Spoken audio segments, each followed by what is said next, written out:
안녕하세요. 임플란트 타이거입니다. 내 부모님이 건강할 때는 아무런 문제가 되지 않지만 노인성 질환 때문에 아프기 시작하면 이때는 병원에 가셔야 될지 요양원에 가셔야 될지 아니면 지역사회의 노인 돌봄 서비스를 받아야 될지 어떤 것을 어떻게 신청하는지 복잡하고 헷갈리는 경우가 많습니다. 또 이런 정부의 지원 제도가 있다는 것 자체도 모르는 분들도 많은데요. 그렇기 때문에 많은 분들이 제도 자체를 몰라서 또는 제도가 있지만 너무 복잡하게 구성되어 있어서 어떻게 신청하는지 어렵기 때문에 혜택을 보지 못하는 경우도 많습니다. 그래서 이제부터는 의료, 요양, 돌봄 이런 내용들을 한 번에 신청했을 때 통합해서 판정해보자. 신청하는 분들이 조금 더 편리하게 이용할 수 있도록 한번 모의 적용해봐서 이것이 효과적으로 진행되면 전국적으로 확대해서 시행해보자 하는 내용으로 모의 적용을 해보기로 했습니다. 자, 여기 보도자료를 보시면 10월 12일부터 의료, 요양, 돌봄 통합판정체계로 모의 적용을 실시한다 이렇게 나와 있는데요. 요양병원, 장기요양 서비스, 지역사회 노인 돌봄 서비스를 통합해서 신청, 조사하고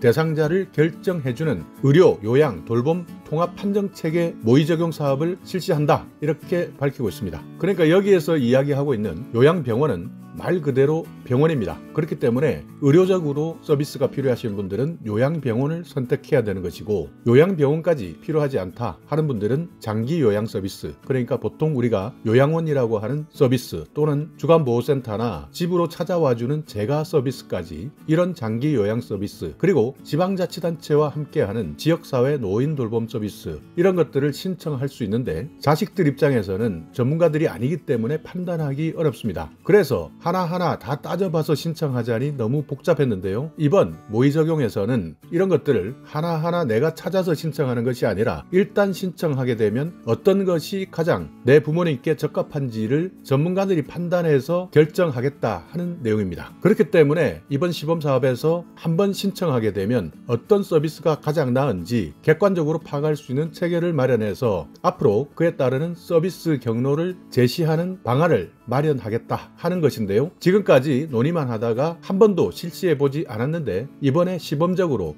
모의 적용해 보겠다는 것입니다. 자, 여기 요양병원, 장기요양, 지역사회 돌봄 서비스를 통합적으로 평가하는 도구를 마련하고 이것을 현장에서 적용해서 판정체계의 정확성을 높이겠다. 그리고 개선할 것이 있을 때는 개선 방안도 마련할 수 있도록 하겠다 하는 것이 주요 내용이죠. 자, 여기 욕구 서비스 대상자 기준을 한번 보시면 의료 필요도가 높은 분 그리고 요양 필요도도 높은 분은 요양병원을 갈 수 있도록 추천하는 것이고요. 의료 필요도가 높으면서도 요양 필요도가 낮다 이럴 때는 굳이 요양병원이 아니라 일반 병원 또는 요양병원을 갈 수 있도록 추천하고요. 의료 필요도는 낮고 요양의 필요도는 높다 하시는 분들은 장기요양, 그러니까 요양원이나 요양시설 또는 집으로 직접 찾아오는 재가 요양을 택할 수 있도록 해줍니다. 여기에 의료 필요도는 낮지만 요양 필요도가 높다 이런 분들은 지역사회 돌봄 서비스나 장기요양시설에 가시기 전에 예방적 돌봄 서비스를 받을 수 있도록 해드리는 것이죠. 이번 모의 적용은 2달간 실시하는데요. 총 9개 지역에서 1000명을 대상으로 합니다. 자, 여기 보시듯이 장기요양을 신청하고 요양병원에 입원하시기를 희망하는 노인에게 대해서 먼저 조사 전에 정보 수집 체계에 따라서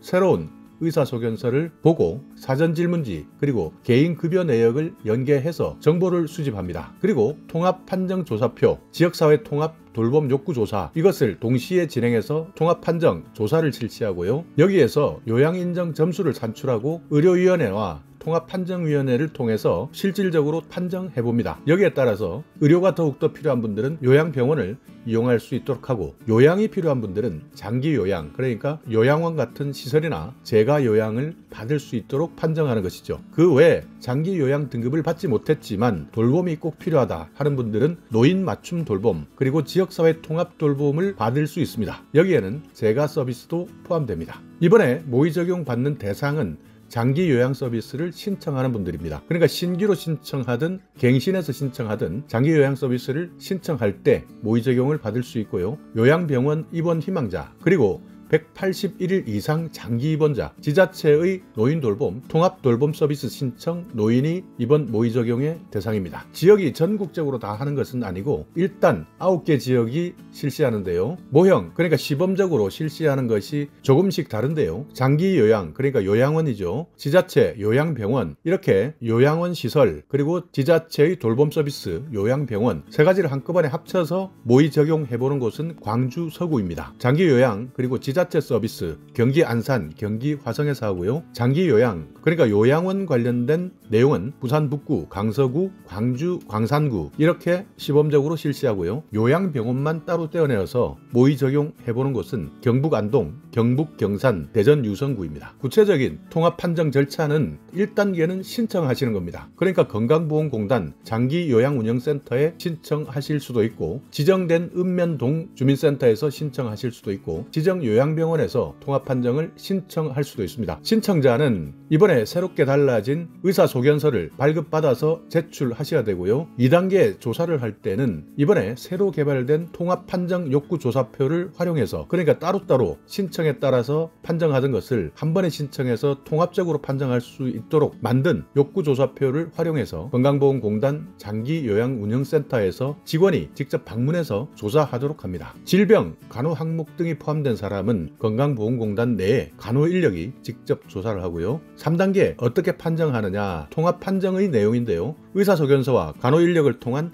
통합판정 욕구조사 결과를 토대로 통합판정위원회에서 최종 결정합니다. 의료 피로도 같은 의학적 검토를 위해서는 의료위원회 의사 3사람으로 구성되는데요. 이런 통합판정 절차를 거쳐서 결과를 통보해 줍니다. 그러니까 마지막에 판정을 통해서 어떤 부모님은 요양병원을 가셔야 된다, 어떤 부모님은 장기요양, 그러니까 요양원 같은 시설이나 재가요양 서비스를 받는다, 아니면 지방자치단체에서 실시하고 있는 지역사회 돌봄 서비스를 받으시라 라는 내용으로 결정하고 안내해 드린다는 것이죠. 그렇기 때문에 현재 따로따로 요양병원은 요양병원대로, 장기요양시설, 요양원 같은 경우에는 요양원대로, 지방자치단체의 노인돌봄 서비스 같은 경우에는 지방자치단체별로 이렇게 따로따로 신청해서 적용하던 것을 한꺼번에 한 번 신청으로 통합적으로 판정해 주겠다. 그래서 결과를 비교 분석해서 타당성을 검증해 보겠다 하는 것입니다. 그러니까 아무래도 이런 제도를